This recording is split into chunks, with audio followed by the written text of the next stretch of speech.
2 ዓመት በፊት አግብቼ ነበር። ነገር ግን ትዳሬን በ6 ወር ጊዜ ውስጥ ነው የፈታሁት ትለናለች ባለታሪካችን ጽዮን ግርማ። ግንኙነታችን የሚጀምረው በኮቪድ ወቅት ነበረ። በዛ ወቅት ይሰራ የነበረው እሱ ራይድ ነበር። በዛ አጋጣሚ ነበር የተተዋወቅ ነው። ትውውቃችንም ቀስ በቀስ አደገና ወደ ሪሌሽንሺፕ አደገ። በዚህ ሰዓት በግንኙነታችን በጣም ደስተኛ ነበርኩ። ፕሮቴክት ያደርገኝ ነበር፣ ይጠብቀኝ ነበር። ብቻ በአጠቃላይ ደስተኛ ነበርኩ። ታዲያ አብረን መሆን ከጀመረን ጊዜያት መቆጠር ከጀመሩ በኋላ ግን አንዳንድ ደስ የማይሉ ባህሪያቶችን ያሳየን ጀመር።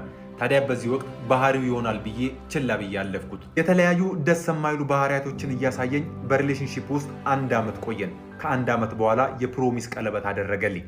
በዚህ ሰዓት ተወዛግቤም ነበር፣ በጣም ደስ ብሎኝም ነበር። ፕሮሚስ ቀለበቱን ካደረገልኝ በኋላ ማለትም ከ1 ዓመት ቆይታ በኋላ አንድ ነገር ሰማው። ራይድ ይሰራባት የነበረችዋ መኪና የሱ እንደነበረች አድርጎ ነበር አክት የሚያደርግ የነበረው እኔ ጋር። ነገር ግን ያቺ መኪና ከጓደኛው ጋር በጋራ ሆነው በብድር የገዟት መኪና ነበረች። እንደዚህ በማድረጉም ብዙም አልተከፋውበትም ነበር። ነግሮኝ ቢሆን ግን ጥሩ ነበር ብዬ ነገሩን ረስቼ ተውኩት። ታዲያ አንድ ቀን በስራ ሰዓት ስራ ቦታ መጣ። እሱን ላገኘው ወጣው። መኪና ውስጥ ቁጭ ብዬ እያወራሁት እያለ ድንገት ስዞር መኪና ውስጥ ኮንዶም አገኘው። ኮንዶሙ ምንድን ነው ብዬ ስጠይቅ አይ ተሳፋሪዎች ጥለውት ይሆናል ብሎ ብቻ የተለያዩ ነገሮች አውርቶ አሳመነኝ። እኔም ማመንኩት። በሰዓቱ ለሱ የነበረኝ ክብርና ቦታ ይሄን ነገር እንዳምነውና በዚህ ጉዳይ እንዳልጠረጥረው አድርጎኝ ነበር። ቶሎ ረሳሁት። ታዲያ በፍቅር በቆየንባቸው ጊዜያቶች በተደጋጋሚ ስራ የለም እያለ በየጊዜው ያማረር ስለነበረ እኔ ደግሞ አልፎ አልፎ ስራት የነበረች የዲኮር ስራ ነበረች። ለምን ዲኮሩን አብረን አንሰራም የሚል ሀሳብ አቀረብኩለት። በሰዓቱ በጣም ደስተኛ ሆነ። አብረን እንድንሰራም ተስማማን። ስራውንም ለመጀመር ከአባቴ የተወሰነች ገንዘብ አመጣውና ስራዋን ጀመርኳት ትላለች ባለታሪካችን። ስራውን ከጀመረን በኋላ ስራው ጥሩ እየሆነ ሲመጣ እሱም በራይድ የሚያገኘውም እኛን ደግሞ ከዚህ ከዲኮራ በምናገኘውን ገንዘብ እቁብ ጀመርን።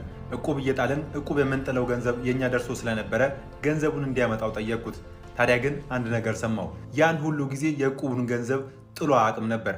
በዚህም ብዙም አልከፋኝም ነበር። በሰዓቱ ቢደብረኝም ቀስ ብዬ ረሳሁት። ያስፈለገንን ገንዘብ ከሌላ ቦታ ፈልጌ ያመጣውና አሟላሁት። በየጊዜው እኔ ላይ የሚሰራቸው ስህተቶች ተደጋጋሚ ቢሆንም አንድም ቀን ግን ይቅርታ ጠይቆኝ አቅም። በየጊዜው መጣላት አለ፣ በየጊዜው መጨቃጨቅ አለ። በዚህ ሰዓት ደግሞ እኔ በየጊዜው አለቅስ ነበር በሰዓቱ።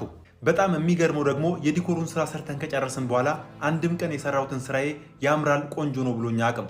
ሁሌም ስራዬን እንዳጣጣለው ነበር።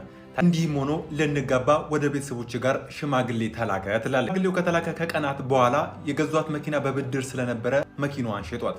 መኪናዋ ከተሸጠች በኋላ እጁ ላይ የተወሰነች ገንዘብ ተርፋ ስለነበረ ኮፊያ ውስጥ መክፈት እንደሚፈልግ ነገረኝ። በስራው ምንም እንኳን ደስተኛ ባልሆንም ደስ ይበለውስ ብዬ የኮፊያው ስራውን ጀመር ነው። ታዲያ ግን መኪናዋ ከመሸጧ በፊት ከጓደኛ እናት ጋር የነበረን ግንኙነት በጣም አሪፍ የሚባልና እናትየውም